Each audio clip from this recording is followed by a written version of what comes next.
Question: what do you get when you take a 10-year-old gifted child and yank him out of his 4th grade class? Now, let's take it a step further. What happens when you take that same gifted child and place him smack dab in the middle of high school? Let me tell you what happens. You get house parties, thugs, underage drinking, corrupt teachers, fast-paced basketball action, teen bands, catfishing, racist managers, school paper rivalries, black-on-black violence, Destiny's Child, soda wars, and a neighbor that simply will not go home. Well, grab a snack and kick back as we do a deep dive on one of the most underrated sitcoms of all time. This is the true genius of Smart Guy.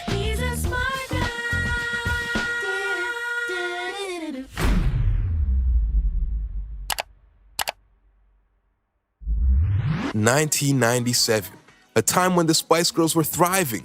N64 and PS1 were in the middle of a console war, and these colorful freaks were raising children across the globe.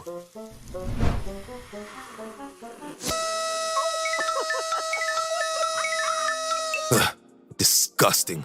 The WB network was gaining popularity by acquiring the rights to shows like The Wayans Bros, Buffy the Vampire Slayer, and The Jamie Foxx Show.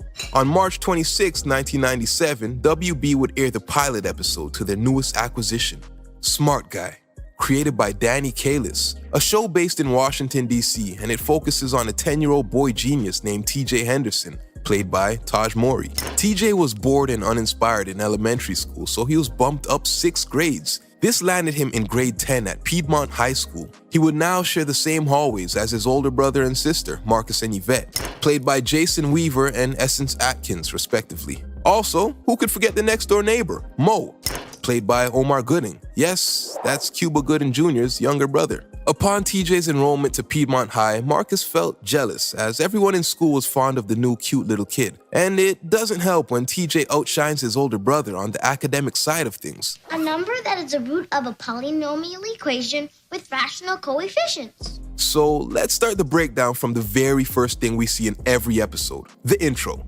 It's pretty low budget and bare bones. It has the actors in front of a green screen as words and images revolve around them. But I do like the few seconds when TJ has his arms out to the side and he's like pretending to be an airplane or some shit like that. Like, hey, look at me, I can fly.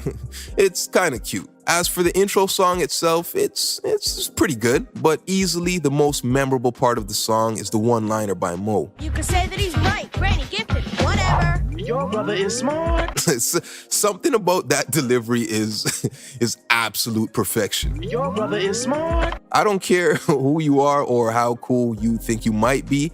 If you watch this show, at some point in time, you imitated that line. Your brother is smart. Episodes typically deal with the hardships of TJ trying to fit in with a school full of hormonal teenagers. He gets bullied and teased by others simply because he's tiny, a genius, and an overachiever. Yvette is TJ's older sister. At the beginning of the series, she's in grade 11. She's a feminist, she's a straight-A student, and she prides herself on having respect from her peers. Marcus is TJ's underachieving older brother. He has a hard time focusing on school because his true passion is in basketball, creating businesses, and making music. Mo. Mo is the goofy next-door neighbor. He's literally always at the Hendersons' home because him and Marcus are best friends. In my opinion, Mo is the clear MVP of the cast. Seriously. Omar Gooding's comedic timing is on a next level. The child needs some alone time to cool down a bit. When he's ready, he'll come to you. School psychologist? Sesame Street. Floyd Henderson is a widowed single father. He balances running his own roofing company and raising his 3 kids. The series briefly touches on the death of his wife, but doesn't go into detail on cause of death or anything like that. Understandable, I guess, as this was a show aimed at a younger audience. Either the 90s was a far less sensitive time or the people at the FCC were asleep at the wheel. Smart Guy has a countless amount of jokes that would never fly in today's climate. Many people with too much time on their hands would be outraged and offended at the content. Cancel culture would have a field day with shit like this. Exhibit A. I can't see your head anymore. Exhibit B. Today I finally bought those black lace panties. Oh, shoot, I must have opened the wrong file. I mean, there are no wrong files with panties in them. Exhibit C, We're not talking about your small breasts now. We're talking about my big ear. and Exhibit D. It's an expedition for white people who will swim with sharks, climb Mount Everest, explore active volcanoes, but are afraid to go to the hood for good barbecue.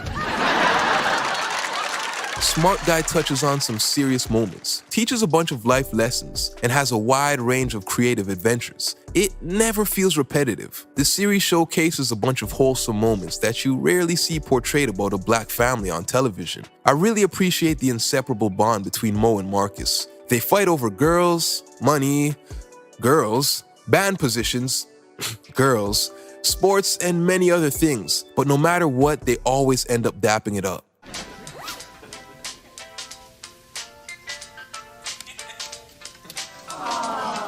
Smart Guy even had cameos from some legendary actors like Taraji P. Henson, Kyla Pratt, Gabrielle Union, and the greatest actor of all time, Yardley Smith. For those of you who have never seen this woman before, this legend right here is Lisa Simpson. Clark is the only one who takes this subject seriously. So, to focus your attention, I'm making your reports worth 50% of your midterm grade. The show ran for a total of 3 seasons, amounting to 51 episodes. So we're gonna skim through the whole series, highlighting some of the better moments. Okay, so we're gonna skip by the pilot and stop right on Season 1, Episode 2, The Code. It starts off with the theme and TJ acting like a plane. I'm a little plane, I'm a little plane, I'm a little plane, doo-doo.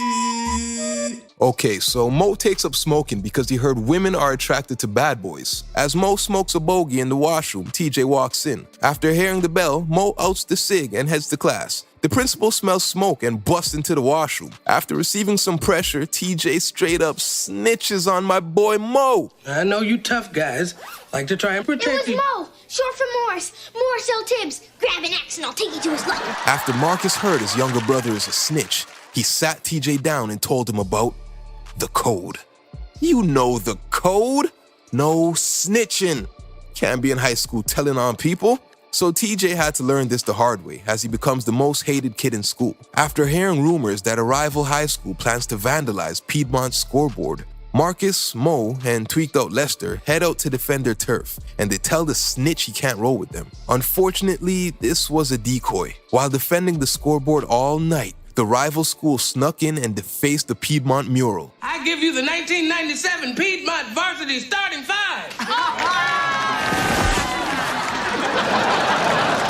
So TJ comes up with a brilliant plan, but he refuses to expose it until the guys forgive him for diming Mo out. So they forgive him. He then explains he's gonna break into the rival high school, hack their computers, and change the grades of their star athletes to failing grades. The men in black successfully break in, and TJ begins to ruin the future of many innocent teenagers. Come on, Marcus, stop playing. You gonna make me drop this, boy? That ain't me. That's a rat. They escape and rendezvous the next day at school. The principal calls Marcus and Mo to her office. Apparently, Mo dropped a note at the rival high school, and that note had his full name on it. Rookie mistake. After threatening to ban the two from basketball, they end up snitching on TJ. Boy, which one of you dropped a dime on me? You sang like the Harlem Boys Choir, didn't you? Floyd comes down to the school to have a meeting with the principal. Floyd and the principal kick back and laugh at the flawed nature of the code. You know the code? Snitches get stitches. Unless, of course, you're faced with a severe punishment, then you go right ahead and snitch to get your ass out the fire. Now let's skate by a few episodes and stop on the season 1 finale. Baby, it's you, and you, and you.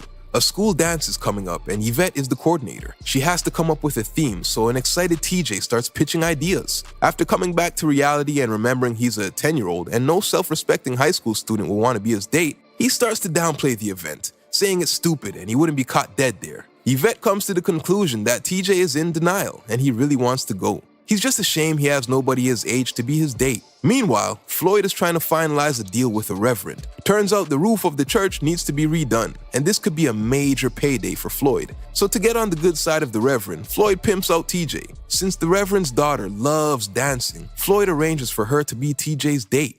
Hey, don't worry. I checked her out. She's real cute. And her father likes your picture, too. Her father? The Reverend. There's already a minister?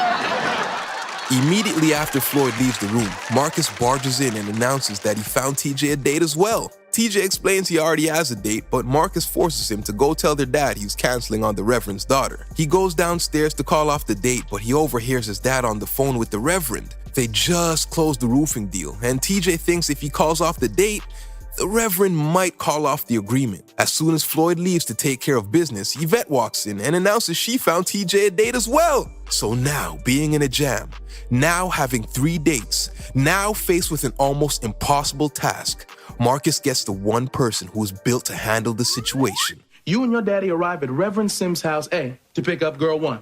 Now, at this time, you might want to quietly ask God's forgiveness for what you're about to do. They go over the game plan and put things into motion. Girl number 1 shows up unexpectedly, but Marcus reassures TJ everything is still going according to plan. Marcus and TJ hide girl number 1, and then unexpectedly, girl number 2 shows up. Speaking of unexpected, Mo shows up. Man, what are you doing here? Just came to hang with my homies. What's up? You're supposed to be at the dance. That was tonight? TJ runs upstairs to hide girl number 2. The plan continues to unravel as girl number 3 unexpectedly shows up. Mo and Marcus start to freak out as they hear girl number 2 making noise upstairs. Then Floyd walks in, and girls 1, 2, and 3 all confront TJ in the kitchen. I overbooked. Honestly, that was a quick rundown, but the last 6 minutes of this episode is just non-stop joke after joke. The whole scene of date after date showing up and Marcus slowly losing his composure. Honestly, this is probably my favorite episode in the whole series. The night concludes with my boy TJ being a straight player pimp. He ends up taking all 3 girls to the dance. Now, season 1 only had 7 episodes, so we're gonna hop straight to season 2, episode 5, Dumbstruck. TJ scores 110% on a project, which forces the teacher to punish the rest of the underachieving class by assigning an oral report. Marcus, Mo, and TJ are in a group together and have 1 week to do a write-up on World War II. Marcus and Mo plan to goof off while TJ does all the hard work. As they watch The Three Stooges, TJ wonders why they find such a dumb show so fascinating. He feels maybe if he was dumber, he'd be able to join them and enjoy dumb TV shows. Floyd ordered a bunch of lumber for a job and it arrives at the house. He forces the boys to turn off The Three Stooges and go move the wood. Due to a split second of being distracted, the boys have an accident. TJ, your shoe's untied. Hey, Mo, man, you know, I was thinking of... They take TJ to a doctor and she announces the wood temporarily knocked the intelligence straight out of his body. So now, TJ's a dumbass. Marcus does not want the responsibility of an oral report, so he begs TJ to stop being a dumbass. You gotta get smart again, man. You gotta, okay? Our report's due at the end of this week. Marcus, can I talk to you in the other room? Floyd tells Marcus he needs to step up and be a real big brother to TJ during this difficult time. So over the next few days, we see TJ being dumb, and magically he starts to make friends and he's fitting in now. TJ and the boys are causing a distraction in the classroom. Lisa Simpson decides to show the kids her wrath. She announces the report will now be worth 50% of their final grades. Meanwhile, Marcus is starting to like the feeling of protecting a dependent child. He actually feels like an older brother now. The days consist of watching over TJ and the nights consist of several hours of homework. The next day, while sitting in math class, TJ realizes his intelligence came back. Who can tell me the Pythagorean theorem? A squared plus B squared equals C squared. What? Nothing. I burped.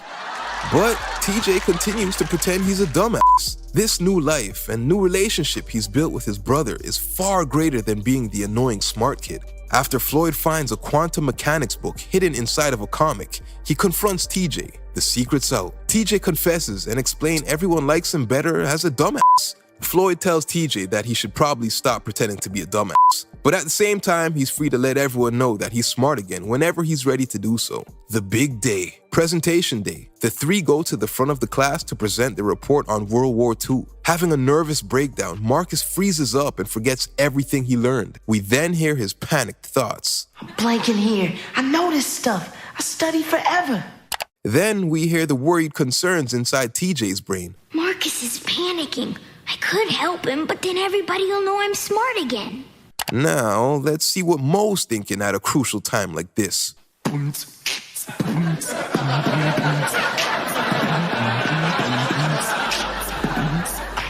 TJ decides he has to save his group and takes lead of the report. The teacher smiles and grades them an A. Before bedtime, TJ and Marcus have a little brother-to-brother moment and all is normal again.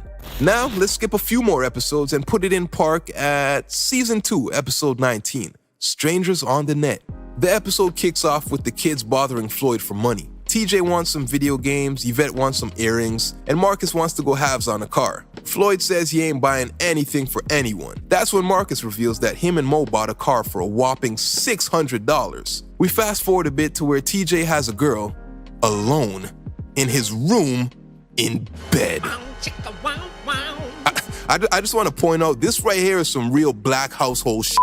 That was the universal rule when you were young. If you have the opposite sex in your room, that door better be left wide open or else. So TJ's little girlfriend found this kid online named Marky412. He sells bootleg video games for $20 a pop. At first, TJ is hesitant, but after his little girlfriend calls him a wuss, he caves in and arranges a meeting with the kid. Meanwhile, Mo and Marcus accept money from Yvette, which makes her a part owner of the car. TJ comes down and sees them struggling to start the car. He fixes it for $65, enough to buy a few video games from the bootleg kid. They go to the burger joint when they notice Marky412 isn't a kid at all. He's actually a grown-ass man. You're Marky412? You're not a kid. You saw through my disguise. Marky explains he hangs out in kid chat rooms simply because he loves talking games with kids. They purchase the games from him, then Marky begs the kids not to tell their parents. After all, he is running an illegal operation. Back at the house, Floyd walks in and sees a stack of games that must be worth a couple of $100. TJ remembers the promise he made Marky and doesn't tell his dad where he got the games from. Shortly after, TJ and the little girl get a message from Marky412. He tells them he's working on a brand new video game and they can come over to try it. TJ quickly hustles Marcus, Mo, and Yvette, gets a few more dollars, then heads to Marky's basement. Marky412 shows them how the new game works, and then things take a turn for the worst. He tells the kids that surfing fully clothed isn't realistic. But you're wearing underwear, right? I mean, boxers are just like jams. That might work. What do you think? After declining, the sleazeball pulls out a book of pictures. He shows the kids a bunch of photos of his other friends playing his game half naked. Come on, who wants to catch a wave? You don't have to take off your pants, just take off your shirt. I think we should go. That's when TJ realizes this sick is a pedophile, and he has to escape before he's raped, chopped up into pieces, or some other sick like that. TJ manages to escape and brings the girl with him. Now, at home, Floyd notices a change in his behavior, so he starts a father-to-son talk, and TJ begins to explain. See, he was in the kids' chat room, but he wasn't a kid. So the police get involved. Marky412 has a history of pedophilia charges and ends up in jail with no chance of getting out. The last 5 minutes of this episode is pretty tense and uncomfortable, especially with all the child abductions going on nowadays. It's dark and it's sad, but I really like it because it shows no matter how smart TJ is, there's just some things you can only learn with age. You need that life experience to be wary of people and situations like this. They go on to explore the past of Marky412 and the reasoning as to why he's a pedophile. Turns out the only reason he grew up to molest kids is because he wasn't subscribed to the channel. So if you don't want to grow up to become a pedophile, please click the subscribe button down below. Oh, now that's just bad. Okay, now that was one of the few serious episodes in this series. So to brighten the mood a bit, here's 5 seconds of TJ acting like an airplane. I'm a little plane, I'm a little plane, I'm a little plane, doo-doo. Now, let's skip ahead to the final season. Season 3. Take notice of this brand new intro. No more airplane TJ, but hey, it's still pretty decent. Never experienced in a dumb phase, ahead of the game at a young age. The intelligence of a grown man trapped inside of a young brain. On the short side. Season 3, Episode 4, Henderson House Party. So Floyd has an out-of-town convention that he has to attend, so he leaves the eldest child in charge. Yvette reminds him she has rehearsals all weekend and she won't have time to babysit the guys. Marcus begs his dad to be left in charge. Floyd doesn't fully trust Marcus, but he decides to give him a chance. Marcus is in charge. Now, I'm gonna leave you some money for pizza and Chinese food. Don't order them both in the same night. Make it last. Got it. Oh, Marcus, no parties. The same day at school, TJ is having a hard time fitting in with the older kids. TJ has a genius idea. He invites everyone over for a house party, and Mo decides to be his official promoter. They go around advertising a Henderson house party with a $5 entry fee. A responsible Marcus comes home that evening with a bunch of groceries, and he catches Mo and TJ setting up for the party. TJ, Dad is gonna beat me down for this. He can't, because you didn't know about the party. You walked in and you were shocked. Shocked! A bunch of kids show up and start dancing, horribly.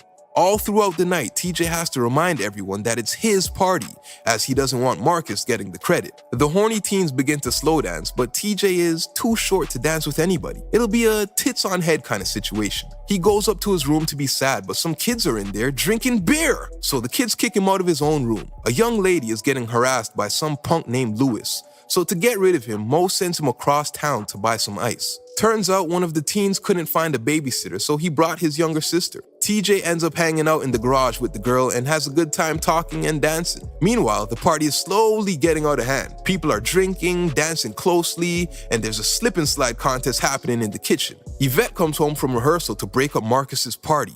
This is TJ's party. Yeah. I mean, he planned it, invited everybody. Look, I walked in and was shocked. Shocked. TJ and his new girlfriend start slow dancing. TJ keeps his distance, probably in fear of poking her. Back inside, the punk Lewis tries to kill Mo for sending him on a pointless mission across town. Lewis, man, maybe you should take that ice into the kitchen and cool down. Oh, no, he didn't. Shortly after, Yvette notices Floyd left a message on the voicemail. He said the convention was canceled and he's on his way home. Marcus says, "This is my house. I have to defend it," and kicks everyone out. TJ sees everyone is leaving, so he walks his new bae home. While trying to assist a drunk kid off the property, Floyd shows up. Meanwhile, down the block, TJ drops his lady home and like a true player, he gets a kiss at the front door. Floyd punishes Marcus for his party. That is, until TJ shows up and is forced to confess about the whole night. Floyd is impressed that Marcus tried to stop the party, but still the two of them share the punishment. They're grounded for a few weeks and forced to wake up at 6 a.m. to clean the whole house. Now let's check out the very next episode, Season 3, Episode 5. That's My Mama. So the Hendersons are setting up for Mo's secret party. Mo shows up and pretends to be surprised. Turns out the surprise was ruined because people RSVP'd on the home answering machine. His parents are in the kitchen getting the cake ready when Mo walks in. Well, I am. He's old enough to know. And when we get home, we're gonna tell Mo he's adopted. I'm adopted? Now Mo feels lied to and lost in life, so he hides out at the Henderson house. He also starts skipping school. TJ suggests they hop on the internet and track down Mo's real parents. They track down the adoption agency Mo was registered to, come up with a plan, and head over. A pregnant Yvette and her hillbilly husband Mo cause a diversion, while Marcus and TJ access the confidential files. Unfortunately, things don't go according to plan when Yvette's beach ball baby begins to deflate. Being left behind, Marcus and TJ are forced to assault the adoption agency worker as they run away. The three then go to visit Lydia Huckabee, who is Mo's alleged birth mother. After some talking and questioning, TJ comes to the conclusion they have the wrong lady. So, back to the adoption agency.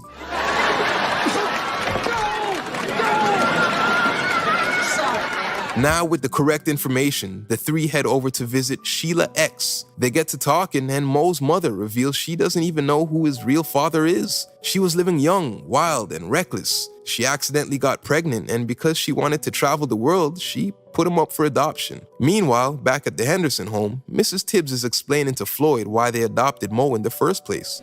Delroy switched to loose boxers so as to keep cool and unconstricted. I exercise my ovaries. We then flash back to Mo and his real mom. Mo tries to set up future dates for the two of them to hang out and build a relationship. Sheila simply tells him it's nice that they could meet each other, but she doesn't want him to complicate her life. AKA, I never want to see you again. I really like this whole scene here as we get to see Omar Gooding's range in acting. I get kind of a Will Smith, Fresh Prince, how come he don't want me, man, vibe from this episode. It's pretty touching. The three head back to the Henderson home where Mo accepts the Tibbses as his real parents. Sometimes blood isn't thicker than water. The series goes on for another 17 episodes and they're all on par with the Smart Guy standard. If I were to make one little complaint, and this is probably my only gripe with the show, it ends in such a weird way. During syndication, I figured they were playing episodes in whatever random order they felt like. Then when I sat down to look at the episode list, I really feel these 2 episodes should be rearranged. It almost feels perfect that a sitcom based on high school kids would end with a graduation. It was a touching episode, real heartfelt. It shows Yvette wanting to boycott her own grad ceremony because her deceased mother wouldn't be there to support her. Perfect ending, right? But instead, the series finale is this random episode called Never Too Young. The episode focuses on TJ, who can't fit in at a kid's party. He ends up hanging out with some bad kids who are drinking alcohol, and he gets drunk as shit. All in all, it was a mediocre episode. I feel like this was a layup, but they dropped the ball. Once again, minor complaint. It's a short-lived experience, and the pacing feels pretty realistic, seeing as high school is only 4 years. The show ended at just the right time, and it didn't overstay its welcome. Overall, I'm just glad to see the show actually end instead of being cancelled. I hate when sitcoms get dropped randomly, leaving everything as a cliffhanger. And I especially hate when they run a sitcom too long and the kid actor is so far from the cute little kid the world fell in love with. I'd be remiss if I didn't mention some of my favorite side characters. There's Nina Walsh, who's a bit slow and dim-witted, but nonetheless, she's sincere and hates conflict. Coach Gerber, the bald, aging gym teacher. This guy right here, man, it seems everything has gone wrong in his life. He's easily angered, he recently went through a divorce, he's into tax fraud, he sleeps in the school because he can't afford a house, and on top of all that, he has prostate issues. There's Dion, the slick-talking hustler, and Mackie. Now, Mackie is my dog. He's that dope-ass white guy at the school who everyone seems to be cool with. I really need this hat to make me look cool. We're wearing it this way now, right? Bought it. All of these actors just seem to bring so much life to every second they're on camera, which was definitely needed because the main cast is seriously talented. I just want to point out here, Taj is a phenomenal actor. It's amazing he was able to pull off some of these scenes at such a young age. Dollars, pounds, yen, the Brazilian Cruzeiro, the Polish Zloty, the Escudo, the Quetzal, the Paraguayan Guarani. In conclusion, I appreciate the genius of everything included here. I appreciate the show because it's really black. Not over the top, not ghetto, but black. Real, authentic black. I like how Floyd is a perfect black dad. In the 90s, it seemed most father roles were either super corny or overly loud and stupid. I appreciate the duo of Mo and Marcus. They're almost unmatched. In my opinion, you won't find a better sitcom duo aside from probably Will and Carlton from The Fresh Prince of Bel-Air. Smart Guy is one of those shows that is much more enjoyable now than it was when you were a kid. As an adult, you start to pick up on the depth of the show, down to the title itself, Smart Guy. It seems they made each family member shine in one specific area, thus making everyone smart in their own way. TJ is, of course, book smart. Marcus is business smart. Seems he always has some money-making scheme going on. Mo is street smart. Yvette is emotionally smart. Most of her scenes feel like lines a therapist would deliver. And finally, Floyd is just morally smart. He's often dropping gems and giving his kids great advice. As for life after Smart Guy, Floyd, John Marshall Jones, went on to land a few small roles in shows like Malcolm in the Middle and The Parkers, and he's currently the spokesperson for Pizza Hut. Essence Atkins remained pretty active. She starred in Are We There Yet? And she teamed up with Marlon Wayans for a movie called Haunted House and the sitcom titled Marlon. Omar Gooding did voice acting work for a couple cartoons, but his biggest role to date was definitely Sweet Pea in Baby Boy. Jason Weaver dipped his feet into the music industry. His biggest commercial success was the 2003 hit single One Call Away with Chingy. He also starred in the movie ATL. As for Taj, he did voice acting in cartoons like Kim Possible and Lilo and Stitch. He appeared in The Sweet Life of Zack and Cody, The Game, and Baby Daddy. I was also surprised to find out he tried making music with his EP called Future Funk. Taj also appeared on the daytime talk show The Real, and apparently a Smart Guy reboot is in the works. When it does happen, which it will, because I won't stop, because the fans will not let me stop. Yes, I love that. So it will happen when the time is right. Time is right. Time is right. Time is right. Time is right. And that's it for today, guys. If you're still watching, I consider you my people, and I appreciate you. If you enjoyed the video, please consider subscribing. I have a bunch of other videos you might find interesting. Until next time, dream big and do what you love. I am the Doctor. Thanks for watching. Gimme my ending. I'm never working for this guy again. I move in the nighttime.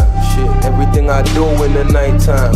Make one turn two in the nighttime. Zoom from that bright light. Move by my right side. Crew in the spot and it's like 2 o'clock. Wrist never been in cuffs, evident.